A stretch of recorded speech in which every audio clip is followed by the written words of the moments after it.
how can we use cryptocurrencies to help with worldwide remittances? And let's start by explaining what do we mean by remittances. This is Alex. Alex is from Moldova. He has moved to Germany to work in construction. And he earns money, and some of that money he uses to pay his bills and pay for make a living in Germany, but he also sends some money back home. So every week, some of his leftover wages he sends to his mother. This is very common. We see it all over the world where people migrate to one country to work, to find better work, and they send money back home to their friends and family. In fact, remittances make up a very important part of income for less developed countries, according to the World Bank, and they have a very important role.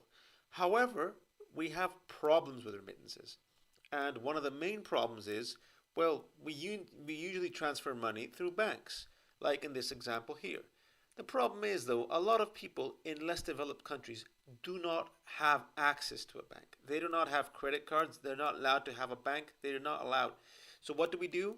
Well, we use services like Western Union and MoneyGram, where we kind of send the money to go to Western Union, we send the money, and the other person receives the money. However, Western Union and MoneyGram have problems, and there's two big issues with Western Union.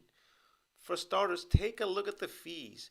I mean, if you want to send 100 euros to Moldova, you get charged 6 euros. That's 6% of the money goes to Western Union. That is ridiculous. Another problem that El Salvador experienced, you actually have crime. When people go to Western Union to pick up their money, someone is waiting. There are actual gangs waiting to take your money. This is a real problem in several countries. So how can we bypass? What if we use cryptocurrencies and blockchain technology to kind of find a solution to bypass this whole problem and have people send money to one another without needing to go to banks and Western Union? And that, my friends, is what cryptocurrency should be about. Imagine if we just have money on our phone and we send it to someone else, and the other person receives the money, and then they can use that money on their phone to go and make a purchase, to go and buy groceries, to pay for their rent, and then they can also send that money to someone else. Imagine if we can do this on our phone without needing to ask permission from banks or go to Western Union and pay these outrageous fees. In fact, one country is experimenting with this right now. It's El Salvador. El Salvador became the first country that accepts Bitcoin as legal tender. Now, some will argue, but wait a minute, isn't Bitcoin really expensive to use? Yes, and that is why there is a Lightning network. It's built on top of Bitcoin, and it's facilitated for micro payments.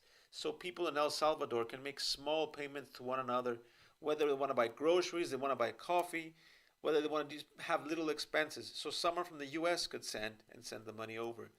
The next example is Stellar, or XLM as it's known. These are two examples of cryptocurrencies that are trying to succeed. So how could crypto succeed? How can we get widespread adoption? Well, for starters, we obviously need governments and businesses to start accepting crypto. We need to educate people. These are people living in less developed countries. They're not as educated. We need to address security issues. Everyone's terrified of being hacked if someone has money on their phone. We need to deal with those issues. Network effects that I'm going to talk in a moment. And whatever we do, these payments need to be very, very cheap. You don't want to be charged a massive amount of money to transfer money. Look at the example of WhatsApp. People started using WhatsApp because they needed to communicate. And then more and more people picked it up, and then everyone realized it's such a great tool to communicate. We want to do that with cryptocurrencies. If you enjoyed this video, please go ahead and subscribe so you can get more videos on my views on cryptocurrency and on how cryptocurrencies can change our world. Thank you very much for watching.